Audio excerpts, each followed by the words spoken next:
দাজ্জালের কোন চোখ কানা? জোরে বলেন। বাম চোখ। চাচা আপনারা বলেন গো, আপনারা মুরব্বী মানুষ বলেন।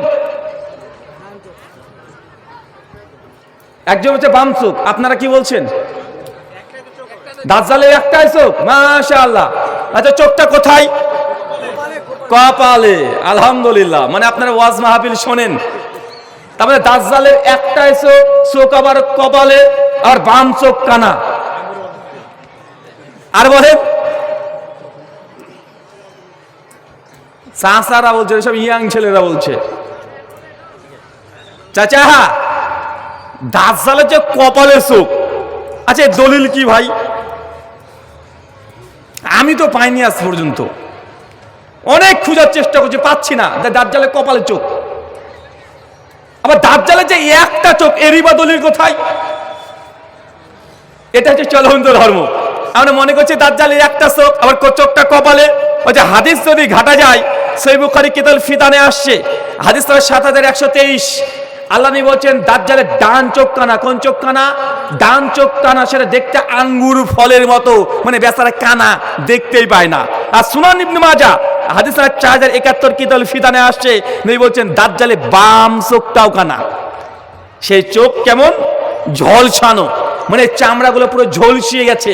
আর এই চোখটা হচ্ছে ত্রুটিপূর্ণ, মানে ডান চোখটা পুরোই কানা, আর বাম চোখটা হচ্ছে ত্রুটিপূর্ণ।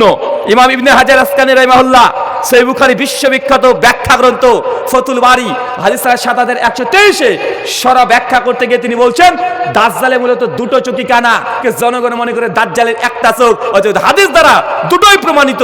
কে জনগণ মনে করে একটা চোখ, মনে করা হয় কি হয় না? মনে করতেন কি করতেন না? আরে আপনাকে আমি অনেক মাসালায় বলতে পারি যে চলন্ত ধর্ম বনাম চূড়ান্ত ধর্মের মধ্যে পার্থক্য আছে। আচ্ছা একটা প্রশ্ন করি, ইয়াংরা উত্তর দিবেন না, চাচারা দেবেন। আচ্ছা আশরাফুল মাখলুকাত, এই সৃষ্টির মধ্যে আশরাফুল মাখলুকাত কে? প্রশ্ন এটা, বলেন তো উত্তর। মানুষ। আরে সবাই বলছেন তো মানুষ, আরে বলেন না রে ভাই। মানুষ তো ইনশাআল্লাহ লক করে দেব, একদম লক করে দিলাম।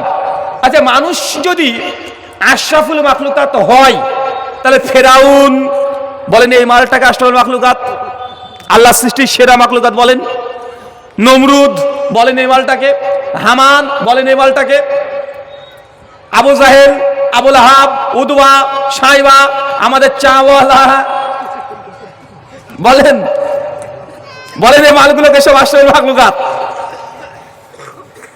ইমাম ইবনে কাইয়িম আয-যাওজির রাহিমাহুল্লাহ তার বিখ্যাত গ্রন্থ আছে আল মুতাফা 751 হিজরি, তিনি আলোচনা করছেন আল ইলামুল মুওয়াক্কিল ফি রাব্বুল আলামিন, দ্বিতীয় খণ্ডের 168 নম্বর পৃষ্ঠায়।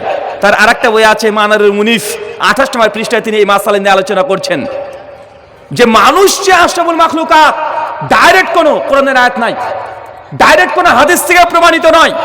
মুহাদ্দিসগণ ইজতিহাদ করতে গিয়ে, ফোকাহগণ ইজতিহাদ করতে গিয়েছে, যে তার এক একজনকে আশরাফুল মাখলুকাত বলেছে। একটা বড় গ্রুপ বলেছে না ফেরেশতা, আরেকটা গ্রুপ বলেছে না মানুষ। ইমাম ইবনে কাইয়িম এটা সমাধান দিতে গিয়ে বলছেন আসলে মানুষের মধ্যে আছে আশরাফুল মাখলুকাত, সব মানুষ আশরাফুল মাখলুকাত না। মানুষের মধ্যে যারা ঈমানদার, যারা মুমিন, যারা বিশ্বাসী মুসলমান, যাদের ঈমান আছে, তারা হচ্ছে আশরাফুল মাখলুকাত। আর যে মানুষের মধ্যে যারা ঈমান নাই, যারা বেঈমান, যা আল্লাহ নবীর বিরুদ্ধে সব সময় নিন্দা করে, তারা হচ্ছে শাররুল বারিয়া, তারা সৃষ্টির নিকৃষ্ট। সূরা বাইয়িনাত নম্বর 7। চাচা কিন্তু আমরা ঢালাও ভাবে কি বললাম? মানুষ হচ্ছে আশরাফুল মাখলুকাত। তাহলে আমাদের ওই যে চাওয়ালাকে বলতে হবে আশরাফুল মাখলুকাত, যা করছে সব ঠিকই করছে। ফিরাউন একেও বলতে হবে আশরাফুল মাখলুকাত। আবু জাহেল, আবু লাহাব, উদওয়া, সাইবা, যত পৃথিবীর বেঈমান আছে, নাস্তিক আছে, কাফের, মুশরিক, যারা ইসলামকে নিয়ে টার্গেট করছে, মুসলমানের বদনাম করছে, নবীকে গালিগালাজ করছে, তাকে আশরাফুল মাখলুকাত বলতে হবে কি হবে না? অথচ আল্লাহ সূরা বাইনের মধ্যে বলছে শাররুল বারিয়া, এটা সৃষ্টির নিকৃষ্ট। যারা আল্লাহ সুবহানাহু ওয়া তাআলার নবীর বিরুদ্ধে আচরণ করে, যারা শিরিক করেছে, মুশরিক, তাদেরকে সৃষ্টির নিকৃষ্ট বলা হয়েছে। কিন্তু আমরা ঢালাও ভাবে বলে দিচ্ছি সবাই আমরা আশরাফুল মাখলুকাত, বলি কি বলি না? এটা হচ্ছে চলন্ত ধর্ম বনাম চূড়ান্ত ধর্ম। এটা তো গেল ধর্মের কথা। চলেন একটু ব্যক্তিগত পর্যায়ে আলোচনা করি। মাঠ ঘাট আপনাদের এলাকা আছে? ক্ষেত খামার মাঠ ঘাট আছে না? কৃষির কাজ করেন আপনারা? আচ্ছা, মাঠে যখন চাচা আপনি গরুটাকে বেঁধে দিয়ে রেখে চলে আসেন, গরু বাঁধেন, একটা সাপ গিয়ে আপনার গরুর দুধ খেয়ে পালিয়ে যায়, এই সাপটার নাম কি? ডাঢ়াস। নামও সে ভয়ঙ্কর নাম। কিছু কিছু জায়গায় বলছে দুধরাজ, মানে সাপের নাম দুধরাজ, আপনার বলছেন ডাঢ়াস। ভালো কথা। ওই সাপটা আপনার গরুর দুধ খেয়ে পালিয়ে যায় চাচা, তাই তো? আরে বলেন না গো, কি ব্যাপার আপনার মন খারাপ কেন ভাই? কথা বলতে ভালো লাগছে না? মন খারাপ কেন? কেউ মারা গেছে গ্রামে আজকে? বউ পিটিয়েছে আপনাদেরকে? মারামারি করে এসেছেন? তো একটু কথা বল রে ভাই। আচ্ছা, সাপটা দুধ খেয়ে পালিয়ে আসে না? আচ্ছা, যারা মাধ্যমিক দিয়েছেন বা এবারও দিচ্ছেন, কারা কারা একটু হাত তোলেন তো। ক্লাস 10 এই কয়জন? আচ্ছা বলেন তো, সাপ কি দুধ খেতে পারে? সাপকে জোর করে চাচা যে দুধ গিলিয়ে দেন, ও খাবে না। জোর করে যে ঢুকে দেন, বেচারা 7-8 ঘন্টা পর চিটপটা হয়ে মরে পড়ে থাকবে। কেন? দুধকে খাওয়ার পর তো হজম করতে হবে। হজম করার জন্য আমাদের শরীরে একটা এনজাইম লাগে। এই এনজাইম সাপের শরীরে পরিপাকতন্ত্রে নাই, তাই সাপকে দুধ খাওয়িয়ে দিলেও সাপ বেঁচে থাকতে পারবে না, ও মারা যাবে। আচ্ছা, একটা বাঘকে যদি সুন্দর করে বেগুন ভর্তা রান্না করে দিয়ে দেন, ও খেতে পারবে? ও খাবে? বাঘকে যদি সবজি রান্না করে দেন, বাঘ খেতে পারবে না। যদি খাইয়ে দেন জোর করে, বেচারা 2-4 ঘন্টা পর পেট ফুলে ও বাঘ না বিড়াল বুঝতে পারবে না, পাগলা কুত্তা মতো ঘুরে বেড়াবে পেটের যন্ত্রণাতে। কেন? বাঘের খাবার শাকসবজি না। আবার গরু বা ছাগলকে যদি আপনি মাছ মাংস রান্না করে দেন, ও খাবে? কথা বলেন। ও টাকা খেয়ে নিতে পারে, মাছ মাংস খাবে না। কেন? এটা গরু ছাগলের খাবার নয়। তো সাপের খাবার দুধ নয়, সাপের খাবার ওরা মাংসাশী প্রাণী। খাবে কি? পোকা মাকড় ব্যাং এগুলো খায়। আবার কেউ বলে দিতে পারে, তাহলে সাপ যেহেতু মাংসাশী, তো সাপ মানে মুসলমান, কারণ এই যে মাছ মাংস তো মুসলমানরা খাই, তাই না? আবার কেউ বলে দিতে পারে, চাচা সাপ ও দুধ খেতে পারে না। কয়েক বছর আগে যোগী রাজ্য উত্তরপ্রদেশ, ওখানে একটা মন্দির আছে, নাগ মাতা মন্দির। নাগ পঞ্চমীর দিনে হিন্দু দাদারা, সনাতনী দাদারা ওই মন্দিরে লাখ লাখ কেজি ভক্তরা গিয়ে দুধ ঢালে। কেন? নাগ মাতায় সে খাবে। সাপ ঘুরে বেড়ায় চতুর্দিকে, শিবলিঙ্গ আছে, আর সাপকে দুধ খাওয়াতে যায় ভক্তরা। একদম লাখ লাখ কেজি দুধ সেই দিন ওই মন্দিরে ঢেলে দেয়। তো আমাদের ইন্ডিয়ান কিছু সেকুলার পার্টি আছে, যারা হিন্দু মুসলমান না, তারা বিজ্ঞানে পড়ছে সাপ তো দুধ খায় না, তো দুধ খায় কে? ডাল মে কুছ কালা है, কালা নেই है বলকে পুরো ডালই কালা है। বলতে সাপ তো দুধ খায় না, কিন্তু মন্দিরে এত দুধ যায় কোথায়? ওরা তদন্ত করতে শুরু করে দিল। মন্দির কর্তৃপক্ষ যারা আছে তা তদন্ত করতে দিবে না, ঝামেলা হয়ে গেল। হাইকোর্ট সুপ্রিম কোর্টের তারা ল নিয়ে অর্ডার পাস করে তারা মন্দিরকে তখন তারা পর্যবেক্ষণ করতে শুরু করলো। দেখছে ভক্তরা যেখানে দুধ ঢালে, ওই শিবলিঙ্গের উপরে তল দিয়ে একটা মোটা পাইপ লাগানো আছে, আর ওই পাইপ একদম চলছে মন্দিরের পেছনে। মন্দিরের পেছন থেকে দুধ পড়ছে, আর বড় বড় ড্রাম লোড হয়, আর গাড়িতে করে চলে গিয়ে সামনে আবার দোকান আছে, দোকানে বিক্রি হয়। ভক্তরা আবার কিনে আবার মন্দিরে দেয়, আবার পেছনে গিয়ে আবার দোকানে আসে, মানে এক দুধ 100 বার বিক্রি হচ্ছে।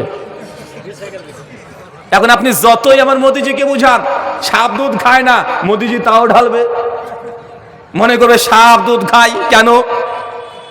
কারণ ভগবান খায়, সায়েন্স বিজ্ঞান বলছে খায় না। এখন আমার কথা শুনে বলতে পারেন যে আপনি মানে হিন্দু ধর্মের সমালোচনা করছেন, কারণ এখন হচ্ছে টেকনোলজির যুগ। এখন যে কোনো বক্তব্য দিয়ে চলে যাবেন, এই যুগ আর নাই। আগেকার বক্তারা অনেক কিছু বলে চলে গেছে, না এরকম রেকর্ড ক্যামেরা ছিল, না সোশ্যাল মিডিয়া ছিল, আর না দ্রুত তদন্ত করার কোনো ব্যবস্থা ছিল। কিন্তু এখন যুগ তো কম্পিউটার যুগ, তাই নয় কি? এখনই যদি আপনি সাপ দুধ খায় কি খায় না, গুগল আছে না নাই, গুগল হাফেজাহুল্লাহ, একে যদি এখন প্রশ্ন করে দেন যে গুগল মামা বলে তো সাপ দুধ খায় কি খায় না, ও অ্যান্সার করবে কি করবে না, ও তাৎক্ষণিক উত্তর দিয়ে দিবে। গুগল তখন ওল্ড ভার্সন হয়ে গেছে, এখন তো চলেছে এআই, মানে chat GPT, DeepSeek, Grok, Gemini, অনেকগুলো সার্চ চলে এসেছে। ডাইরেক্ট প্রশ্ন করলে ডাইরেক্ট উত্তর দেয়, দেয় কি দেয় না? ডাইরেক্ট উত্তর দিবে রেফারেন্স সহকারে। আচ্ছা আমরা পরীক্ষা করে দেখি, নচেত আমার নামে কেস হয়ে যেতে পারে। এমনি গতবার একটা কথা বলেছে, আমার নামে হাইকোর্টে হিন্দু পরিষদ থেকে কেস করে দিয়ে দিয়েছে যে ব্রাদার রাহুল এ হচ্ছে আমাদের ধর্মের সমালোচনা করেছে। বলছে আমি যে কথা বলেছি ধর্মগ্রন্থ দেখে বলেছি। চলেন আমি একটু গুগল চ্যাট জিপিটিকে জিজ্ঞাসা করি, হাই চ্যাট জিপিটি। অবশ্যই আমি এখন থেকে বাংলাতে কথা বলবো। আপনাকে যদি আর কোনো সাহায্য লাগে বা কোনো ওকে শোনো, স্নেক সাপ কি দুধ খেতে পারে? সাপ কি দুধ খেতে পারে? এটা আমার প্রশ্ন। আমি আপনার প্রশ্নটি বুঝতে পারছি। এটা সত্যি একটা মজার ধারণা, কিন্তু বাস্তবে সাপ দুধ খায় না। যদি আরো কোনো প্রশ্ন থাকে নির্দ্বিধায় জানতে পারে। আমাদের হিন্দু দাদারা যে সাপকে দুধ দেয়, তুমি কি বলবে এ বিষয়ে? এটা বেশ মজার একটা ধারণা। বাস্তবে সাপ দুধ খায় না, কিন্তু এটা একটা মজার কৌতুকের মতোই শোনাচ্ছে। এই ধরনের মজার কথাবার্তা চর্চা করতে ভালো লাগে। আমি কি করবো এখন? যদি বলে চ্যাট জিপিটি মুসলমানদের, তাহলে তো বিপদ রে ভাই। কারণ ও যে তথ্য জানে সায়েন্টিফিক ভাবে সেভাবে অ্যান্সার করবে। তো মূল কথা সাপ দুধ খায় না, জনগণ বলছে সাপ দুধ খায়। চাষা, তাহলে আপনার ওই গরুর দুধ খায় কে খায়? মানে এটা হচ্ছে চলন্ত বিশ্বাস আপনার। এটা হিন্দু দাদাদের চলন্ত ধর্ম, চূড়ান্ত ধর্ম হচ্ছে সাপ দুধ খেতে পারে না। দেখবেন গ্রাম বাংলাতে আগে ঘরের, এখনো কথা বলছে দাঁড়া, গ্রাম বাংলাতে দেখবেন বাড়িতে যে সাপ ঢুকতো, যে লোকটা সাপ ধরতে আসে ওর নাম কি বলেন আপনারা? সাপুরে। বাপুরাম সাপুরে, কোথা যাস বাপুরে, আই বাবা দেখে যা, দুটো সাপ রেখে যা, কত কি পড়েছেন। ওখানে আছে যে সাপ জানতো, মানে ওকে দুধ ভাত খাওয়িয়েছে, ওর কবিতাতে খাওয়িয়েছে। যারা নাকি বইপত্র লিখে এরা নাকি শিক্ষিত, তো সাপকে দুধ তারাও খাওয়াচ্ছে, সাপকে দুধ তারাও খাইয়েছে। তাই বাপুরাম সাপুরে, এই যে যিনি সাপ ধরতে এসেছে সাপুরে, ও কি করে? একটা না বাসি নাই, নাম আবার বিন, গিয়ে বাড়ির সামনে এমনভাবে ব্যা করে বাজায়, সাপ আস্তে আস্তে আস্তে আস্তে ঘর থেকে বেরিয়ে চলে আসে। দেখা যায় কি যায় না? আবার সাপের কাছে যখন বিন বাজায়, সাপ এসে ছবল তুলে ফস ফস করে মারতে থাকে। চাষা, সাপের কানই নাই, ও শুনতেই পায় না, ওর কান নাই, মানে ওর কাছে দুম করে যদি বোম মারেন তাও শুনতে পাবে না। তো বীর বাজাচ্ছে কি করছে? মানে এতগুলো মিথ প্রচলিত আছে। এর হচ্ছে হিন্দু ধর্ম, সনাতন ধর্মের মধ্যে চলন্ত ধর্ম আছে। সাপ শুনতে পায় না, তো ফসফস কেন করে? কারণ সবের চোখ আছে, ও চোখ দিয়ে দেখতে পাচ্ছে। যখন বিনটাই করে বাজাচ্ছে আর বিনটাকে বারবার নড়ায় সাপের সামনে, ও তখন ভাবে যে বিন দিয়ে মনে তাকে আঘাত করবে। তাই সেলফ ডিফেন্সের জন্য, সে আত্মরক্ষার জন্য ও বারবার ছবল মানতে থাকে। সাপ শুনতে পায় না। আরে এরকম হাজার ঘটনা আছে, আপনি জানেন কিন্তু ঘটনারা। আচ্ছা বলেন তো, আগামী কিছুদিন পর আসছে 14ই ফেব্রুয়ারি, 3 দিন পর। আচ্ছা 14ই ফেব্রুয়ারি কি? এটা ভ্যালেন্টাইন ডে। বাংলাতে বলেন, সবাই বুঝবে নাকি? ভালোবাসা দিবস। মাশাআল্লাহ, শেখ বুঝতে পারলেন? 14ই ফেব্রুয়ারি ভালোবাসা দিবস। ইংরেজি কি? Valentine day. ভাই পৃথিবীর যে কোনো একটা ইংলিশ ডিকশনারি, ক্যামব্রিজ হোক, অক্সফোর্ড হোক, বা আপনি যে কোনো ওয়েবসাইটের সহযোগিতা নেন, যে ভ্যালেন্টাইন ডে বাংলা মানে ভালোবাসা দিবস কিভাবে হয় রে ভাই? আচ্ছা ভ্যালেন্টাইন ডে বাংলা কি? ভালোবাসা দিবস। কোথায় পেলেন? কোন ডিকশনারিতে আছে? আমার তো জানা নাই। আমি যতটুকু জানি, ভ্যালেন্টাইন ডে বাংলা মানে ভালোবাসা দিবস, কোশ্চিন কালো করা সম্ভব না। ভালোবাসা দিবসের ইংরেজি করলে, ট্রান্সলেশন করলে হবে লাভ ডে, বা ওয়ার্ল্ড লাভ ডে, বা ইন্টারন্যাশনাল লাভ ডে। ঠিক বললাম না ভুল বললাম? হ্যাঁ, আরে ভালোবাসা দিবসের ইংলিশ কি হবে? লাভ ডে, বা ওয়ার্ল্ড লাভ ডে, ন্যাশনাল লাভ ডে, বা ইউনিভার্সাল লাভ ডে, এই শব্দগুলো আসবে।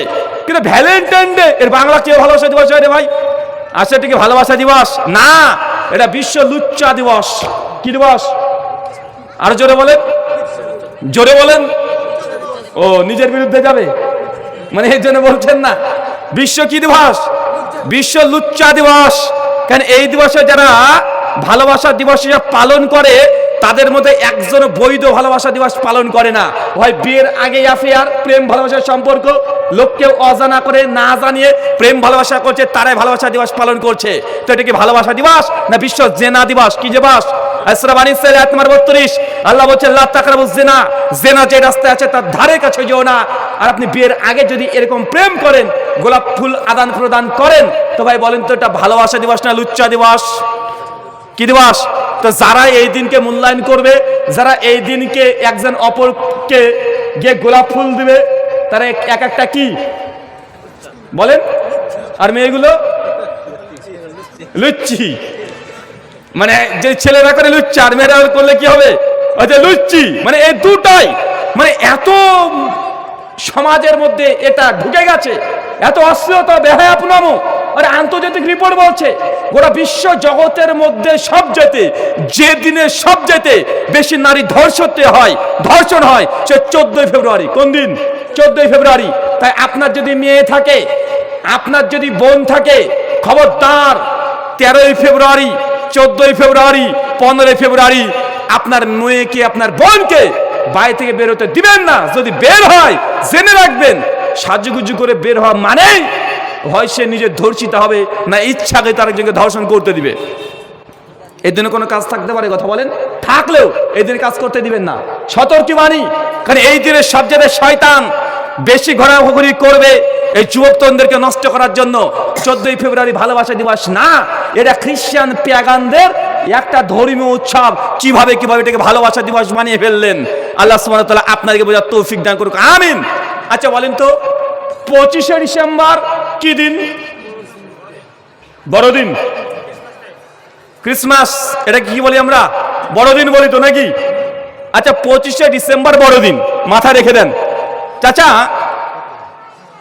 ডিসেম্বর মাস আজ থেকে 1 মাস আগে চলে গেল, তাই না? 1 মাস 10 দিন আগে চলে গেল না ডিসেম্বর? তো ডিসেম্বর মাস শেষ হয়ে শীত ছিল না গরম ছিল? কোন শীত, এখন আর কি শীত রে ভাই। তবে 7-8 ডিগ্রি টেম্পারেচার চলে এসেছিল, এখানে বসে আলোচনা করার মতো আমাদের ক্ষমতাও ছিল না। তো সেই সময় যদি 25শে ডিসেম্বর, ওটা ছিল শীতকাল। এখন আমার সাদা মনে ভাই কাদা নাই, একটু আপনাদেরকে যে প্রশ্ন করে উত্তরটা আপনারা দেন। বলতো ডিসেম্বর মাস শীতকাল, তো শীতকালে দিন ছোট হয় না বড় হয়? দিন কি হয়? ছোট হয়। তো 25শে ডিসেম্বর ছোট দিন না বড় দিন? বিপদে পড়ে গেছে। দিন ছোট না বড় রে ভাই?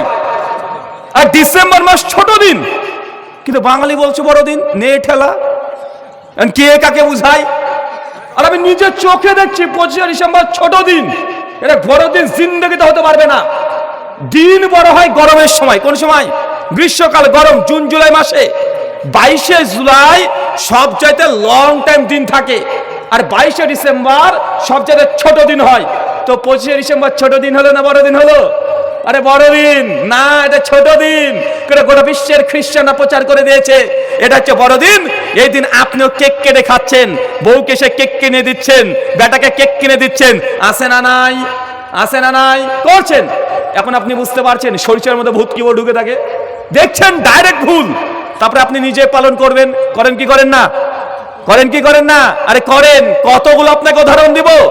চলন্ত ধর্ম, চূড়ান্ত ধর্ম, যে জানেন এক কিন্তু কোরআনে আছে আর এক। চাচা বলেন তো, নবী মেরাজে তো গিয়েছেন, তাই না? আচ্ছা মেরাজে তিনি কিসে গিয়েছেন? জোরে বলেন। ভয়ে বলছেন আবার, বলছি এটাও যদি ভুল হয়। মেরাজে কিসে গিয়েছে?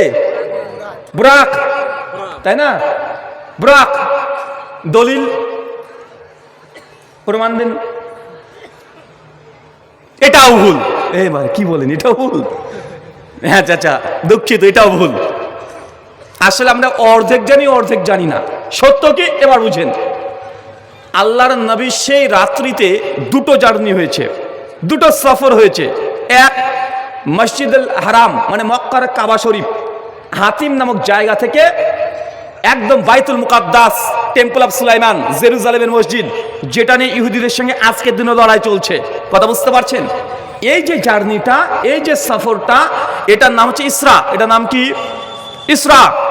সূরা বানী ইসরাইল আছে না, এর একটা নাম কি? ইসরা। কোরআনের 17 নম্বর সূরা ইসরা। তো এই অংশটাকে বলা হয় ইসরা। এটা হয়েছে বুরাকের মাধ্যমে। কিসের মাধ্যমে? বুরাক। আর বাইতুল মুকাদ্দাসে নবী যখন অন্যান্য নবীদেরকে নিয়ে জামাতে সালাত আদায় করালেন, তারপর বুরাককে তিনি বেঁধে রেখে দিয়েছেন। আর ওই বাইতুল মুকাদ্দাস থেকে তিনি সিদরাতুল মুনতাহা পর্যন্ত গিয়েছেন। কিসে গিয়েছেন? আরে ফেরেশতা জিবরিলের মাধ্যমে, সিঁড়ির মাধ্যমে। এটা হচ্ছে মেরাজ। মেরাজ ওইটা নয়, ওটাকে বলা ইসরা। কি বলা হয়? বাইতুল মুকাদ্দাস থেকে বাইতুল হারাম থেকে বাইতুল মুকাদ্দাস, এটা নাম হচ্ছে ইসরা। আর মেরাজ হচ্ছে মূলত বাইতুল মুকাদ্দাস থেকে সিদরাতুল মুনতাহার, এটা হচ্ছে ফেরেশতা জিবরিল আর সিঁড়ির মাধ্যমে। কিন্তু বাঙালি আমরা গোটাটাই বলে দিই যেটা হচ্ছে বুরাকের মাধ্যমে, আবার বুরাকের একটা পাখাও লাগিয়ে দিয়েছে বাঙালিতে। দেখা যায় কি যায় না? আমার জানা নাই বুরাকের পাখা কোথায় পেলেন। বুরাকের পাখা আমরা বাঙালিরা লাগিয়ে দিলাম যে বুরাকের পাখা আছে, অথচ কোরআন হাদিসে এই কোনো একটাও পাওয়া যায় না। কি পাওয়া যায়? সহিহ মুসলিম 349 নম্বর হাদিস, নবী বলছেন বুরাকটা দেখতে ছিল এমন, গাধার চাইতে একটু বড়, ঘোড়ার চাইতে একটু ছোট। তার গতি কি ছিল? চোখের দৃষ্টি যত দূর, বুরাকের পায়ে ধাপ তত দূর। কথা বুঝতে পারছেন? এতটুকু বুরাক প্রসঙ্গে পাওয়া যায়, কিন্তু বাঙালি করে দিল কি? বুরাকের পাখা গজিয়ে দিয়েছে, আকাশে উড়ছে করে দিয়েছে, বুরাকের চেহারাটা আবার মেয়ে মেয়ে ভাব করে দিয়েছে, আছে না নাই? আর বাড়িতে ছবি টাঙিয়ে ধূপকাঠি জ্বালিয়ে এবার ঘোরায়, মানে আপনাকে ঘোড়া পূজা করাচ্ছে। শয়তান আপনাকে দিয়ে কি পূজা করাচ্ছে? শয়তান কি পূজা করাচ্ছে? আরে ঘোড়া পূজা করাচ্ছে।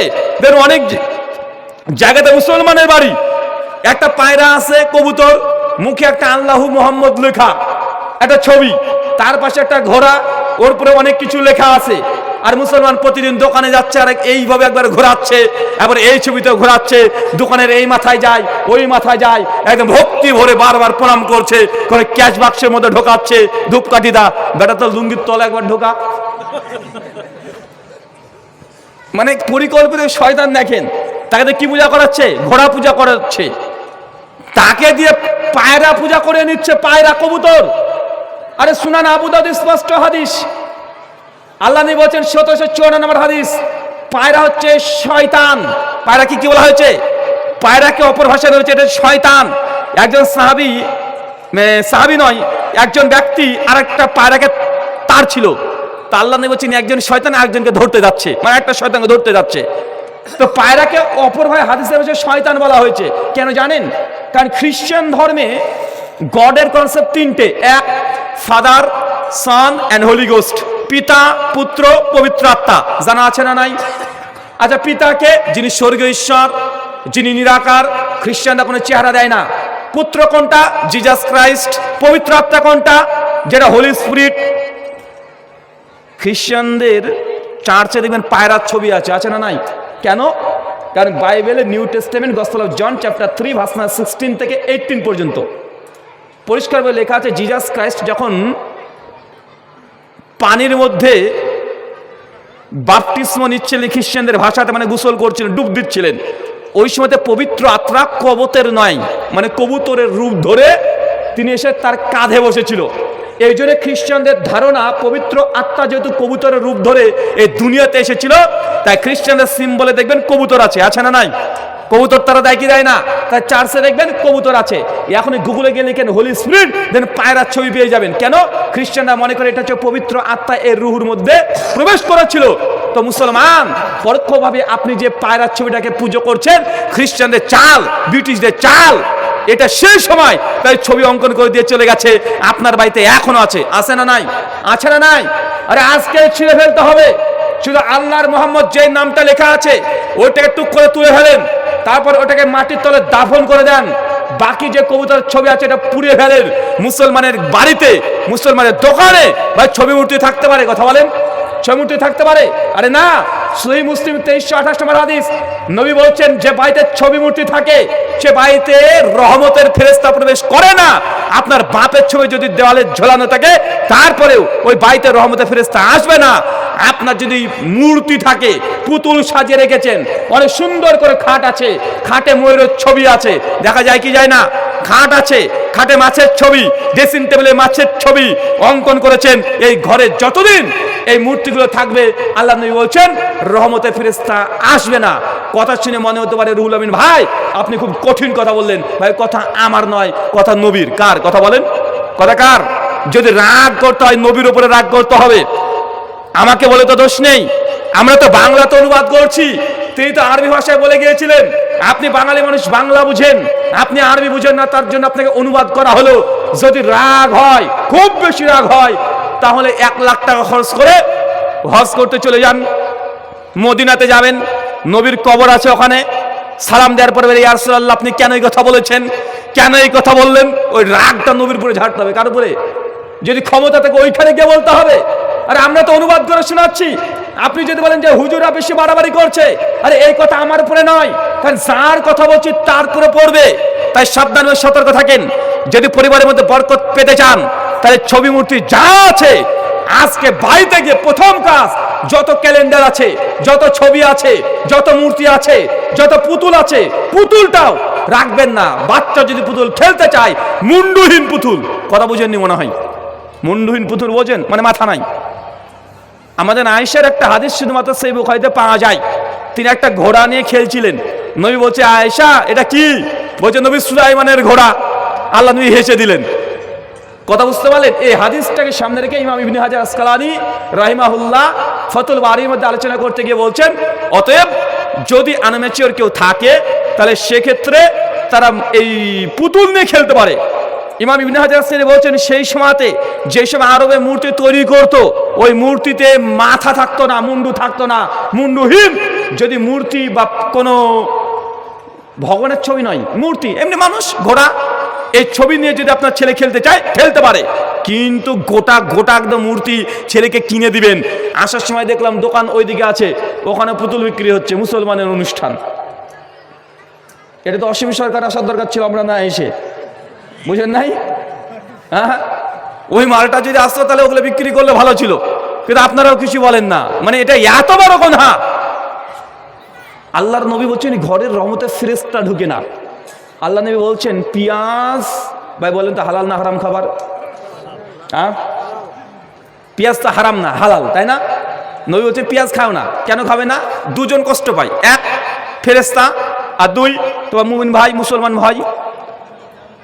তো আপনি যেভাবে জর্দা পান খান চাচা, 350 জর্দা, যতক্ষণ আপনার গালের নিচে না দিচ্ছেন ততক্ষণ আপনার জন্য কিছু ভালোই লাগে না। মানে সারাদিন পর আপনি রোজা করেছেন, কিছুদিন পর রোজা করবেন, তো সারাদিন না খেয়ে আছেন, এখন ইফতার করেছেন, ইফতার করার আগে ফলমূল যা গুছিয়েছে চাচা আগে জর্দা পানি কিনে রেখে বা পকেটে ঢুকিয়ে রেখেছে। মানে ইফতার করা একবার চেক করে দেখে নেয় আছে তো, আর মানে আগের 3 মিনিটে দেখে নেয় আছে তো, মানে কোন রকম ইফতার করে ও ডাইরেক্ট মুখে পড়ে দেয়। আর অনেকে আছে বিড়ি একদম রেডি। গতবার তো একটা বদমাস প্রশ্ন করছে যে, রাহুল ভাই যদি বিড়ি খাই তাহলে ইফতারের এই সময় তাহলে কি রোজা হবে? মানে ইফতারের সময় খেজুর খাবে না, কি খাবে? বিড়ি খেয়ে ইফতার ভাঙবে। মানে কত বড় বদমাস খাটাস দেখেছেন? বিড়ি খেয়ে ইফতার করবে, মানে এরকম টেন্ডেন্সি। মানে যারা রোজা রাখে, এই নেশাখোর যারা আছে, সারাদিন না খেয়ে আছে, এখন কোন রকম শুধুমাত্র খেজুর একটা খেয়ে মানে গোপ গাপ গিলে সঙ্গে বিড়ি যতক্ষণ না ধরাচ্ছে ততক্ষণ রোজায় কমপ্লিট হয়নি। মানে তৃপ্তি পায় না, শান্তির ঢেকুরে উঠে না, আছে না নাই? এগুলো দোষ আপনাদের না, জনগণকে দোষ দেবো না। এই দোষ হচ্ছে আমাদের হুজুরদের। কাদের? হুজুরদের। হুজুররা বলে দেখো দেখো দেখো, জর্দা খাওয়া এটা হারাম না, এটা মুকরু। কি মানে ঠিক করে বলবো না, মাকরু। মাকরুকে মুকরু বলে চালিয়ে দিবে। আর জনগণ, আমরা বাঙালি, আমরা ভাবি হুজুরা আরবি বলেছে মানে ভালো কিছুই বলেছে। কারণ জনগণের কাছে দুটো ফতোয়া, এক হালাল একটা হারাম, অথবা জায়েজ না জায়েজ। মাঝখানে মাকরুকে আছি যে এটা তো আমি বুঝি না। যেহেতু মাকরু বলেছে, হারাম বলেনি, জনগণ মনে করছে তাহলে জায়েজ হবে, আর হুজুর খায় মানে জায়েজই হবে। কারণ জনগণ দুটো ফতোয়া বুঝে, হয় হালাল হবে নচেত হারাম হবে, অন্য ভাষায় জায়েজ হবে নচেত না জায়েজ হবে। মাঝখানে মাকরু কে আছি যে, আর মাকরু বলে হুজুর খাচ্ছে মানে জায়েজ। চাচা, মাকরু মানে কি জানেন? মাকরু মানে খারাপ, মাকরু মানে ক্ষতিকর, মাকরু মানে অপছন্দনীয়, মাকরু মানে নিন্দনীয়। এখন বলতে মাকরুর একটা বাংলা ভালো পেলেন তো? আপনার হুজুর কি খায়? হুজুর খারাপ খায়। কি খায়? জোরে বলেন, কি খায়? হুজুর খারাপ খায়। আচ্ছা, মাকরু কি জানেন? হারাম মানে ধরেন একটা ছেলে 100তে 100 পেয়েছে, এই যে 100তে 100 পেয়েছে, যখন 100তে 100 দিতে পারবেন তখন হারাম। আর মাকরু কখন হয় জানেন? মানে 100তে 100 পায়নি বেচারা, ওই 90 91 পেয়েছে, মানে এটা 91% হারাম, আর 9 নম্বর পায়নি, তাই ডাইরেক্ট হারাম ফতোয়া দিতে পারছে না। তো ভাই 90% হুজুর বলছে এটা কি কি এটা এটা হারাম, 10% বলতে পারেনি, তার জন্য মাকরু ক্যাটাগরিতে এসেছে। তো যে জিনিসের 90% ক্ষতিকর হারাম, 10% জায়েজ করে যদি হুজুর খায়, তো হুজুর ভালো না, হুজুরই খারাপ। এ হুজুরই মাকরু, এ হুজুর কি? এ হুজুরটাই মাকরু। মানে মাকরু খেয়ে খেয়ে এ নিজেই মাকরু ফতোয়া দিতে শুরু করেছে। কারণ হারাম যদি ফতোয়া দেয় তাহলে হুজুরকে আগে জর্দা ছেড়তে হবে, তারপরে জনগণকে বলবে বিড়ি সিগারেট খাস না, কারণ এগুলো হারাম। কিন্তু হুজুর নিজেই তো মাতাল, ও জর্দা ছাড়া চলে না, তো হারাম ফতোয়া দিবে? কথা বলেন। আর অনেক হুজুর আছে ডাইরেক্ট ওয়াজ মাহফিলে জর্দা পান খায়, আছে না নাই? জর্দা পান খেয়ে খেয়ে দাঁতগুলোকে একদম ওই যে আতা বাজে না, আতার বিচি দেখেছেন? ওই আতার বিচির মতো কালো কুচকুচু করে ফেলেছে, ওই দাঁত না আতার বিচি বুঝাই যায় না, আছে না নাই? কথা বলেন। আচ্ছা বলেন তো, দুনিয়ার কোনো হালাল খাবার পায়খানা ঘরে খেতে পারবেন? ধরেন আপনাকে মাটন বিরিয়ানি, এখন বলাও মুশকিল ভাই, মাটন না আবার বিফ হয়ে যেতে পারে, এটা নিয়েও ঝামেলা। মাটন বিরিয়ানি আপনাকে দিয়ে দিলাম, আর আপনাকে পায়খানা ঘর মুজাইক করা টাচ দেওয়া পায়খানা ঘর, ওই ঘরে ঢুকে দিয়ে বলছি ভাইজান খান মাটন বিরিয়ানি, মানে খাসির গোস্ত দিয়ে বিরিয়ানি, 4টে খেনে ব্যাপার। এখন পায়খানা ঘরে ধরেন বসে বসে আপনি খাচ্ছেন, খেতে পারবেন? একদিক দিয়ে মাল পড়ছে আর একদিকে ঢুকছে, খেতে পারবেন কেউ? আরে পায়খানা ঘরে দই খেতে পারবেন? দই একদিকে দই খাবেন আর একদিকে পড়বে। পৃথিবীর কোন হালাল খাবার সভ্য মানুষ পায়খানা ঘরে খেতে পারে? কিন্তু বিড়ি, জর্দা, খসান, আলাপাতা চলে কি চলে না? চলে কি চলে না? আরে খায়। মানে অনেকে আবার বলে, আরে বলেন কি হুজুর, আরে বিড়ি সকালে না খেলে পায়খানা ক্লিয়ার হয় না। অনেকে এই রোগও আছে না, বিড়ি না খেলে পায়খানা ক্লিয়ার হয় না। আমি শুধু ভাবি আবার মায়েদেরকে নিয়ে, বোনেদেরকে নিয়ে, যে যার মুখে এত দুর্গন্ধ, জর্দা খাই আর বিড়ি খেয়ে এত পচা দুর্গন্ধ, পায়খানার চাইতে দুর্গন্ধ বেশি, ওর কাছে মুখ নিয়ে যায় কিভাবে? মানে একটু লজ্জা লাগে না? তার কাছে থাকে কিভাবে? এটা মেয়েদের মায়েদের বেশি দোষ। ওরা যদি একবার প্রতিবাদ করতো যে তুমি যদি নোংরা জিনিস খেয়ে আসো, তাহলে আজকের বিছানাতে তোমাকে উঠা লাগবে না, চোখের তলে থাকো।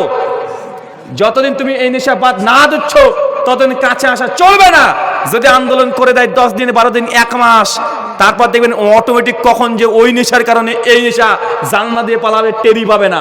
আমরা সারাদিন বক্তব্য দিলে যা কাজ না হবে, মায়েরা বোনেরা যদি একবার প্রতিবাদ করে বা দ্রুত কাজ হবে কি হবে না? হবে। আল্লাহ সুবহানাহু ওয়া তাআলা আমাদের বোঝার তৌফিক দান করে, আমিন।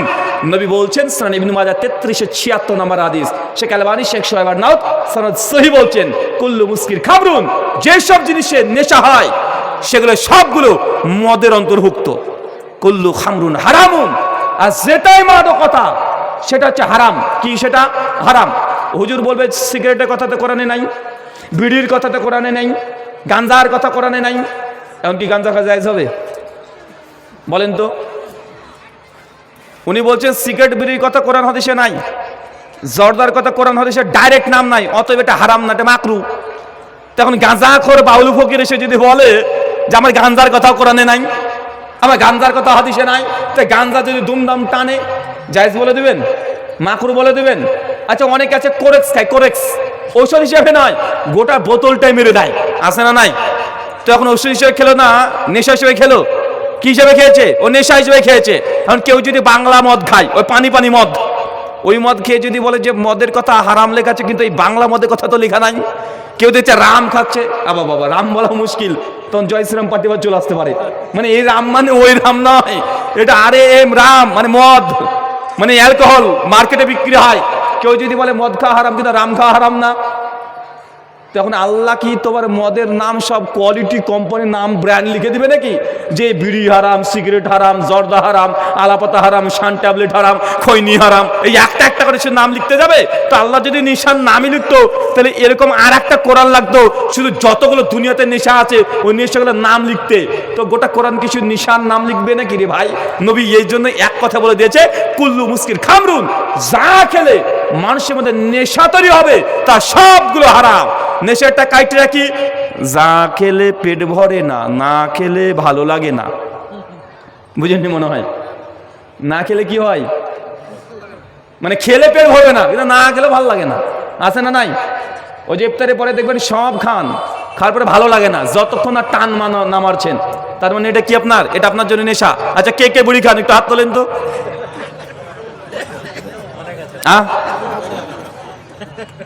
কে কে খান? এটা হাত তোলেন। কেউ খান না? মা সেসব আল্লাহর ওলি রে ভাই। মানে কার সামনে আমরা ওয়াজ করছি, আর অসুস্থ মানুষের চিকিৎসার প্রয়োজন। আপনার তো সব ভালো মানুষ, সবগুলো ভালো মানুষ, আপনার তো চিকিৎসার প্রয়োজন নেই। শোনেন, এই যে আপনাদের দিনাজপুর আর মালদার আম বিখ্যাত, তাই না? কি বিখ্যাত? আম। আচ্ছা, কে কে আম খেতে ভালোবাসেন তারা একটু হাত তোলেন। হাত তোল না রে ভাই, আরে ভাই না তুলে পা তোল। দেখেন কতজন আপনারা খুশি মনে হাত তুলছেন। কেন? আম হচ্ছে হালাল খাবার, প্রকাশ্যে হাত তুলতে কোনো সমস্যা নাই। কিন্তু বিড়িঘর ও জিন্দেগিতে হাত তুলছে না কেন? সে লজ্জা পাচ্ছে। ভাই, লজ্জা কাকে পাচ্ছেন?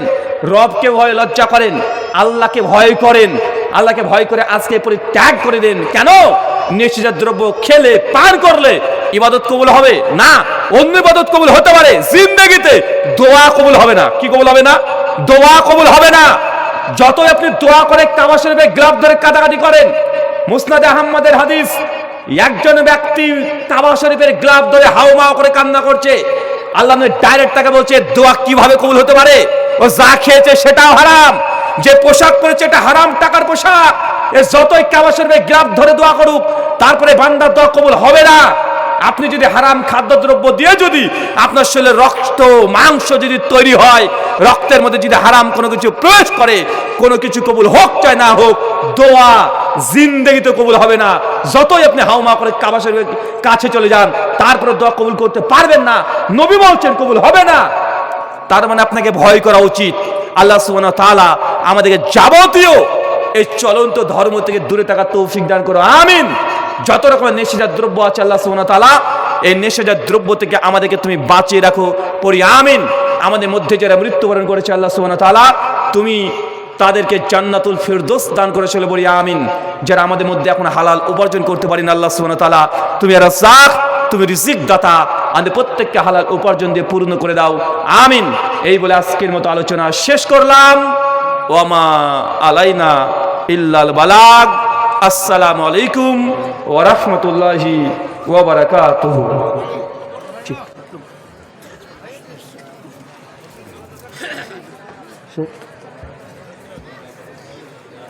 কিছু প্রশ্ন আছে? আচ্ছা, একজন বলেন তো, দ্রুত তাড়াতাড়ি। আমি একজন আলেম মানুষ, কিন্তু এক হিন্দু ভাই আমার আরবি শিখতে চায়, কিন্তু সে বলছে আমি ইসলাম গ্রহণ করব না। আমি যদি তাকে আরবি শিখাই তা আমার কিছু লাভ হবে কি? ভাইজান প্রশ্ন করেছেন, একজন অমুসলিম তিনি আরবিক শিখতে চান।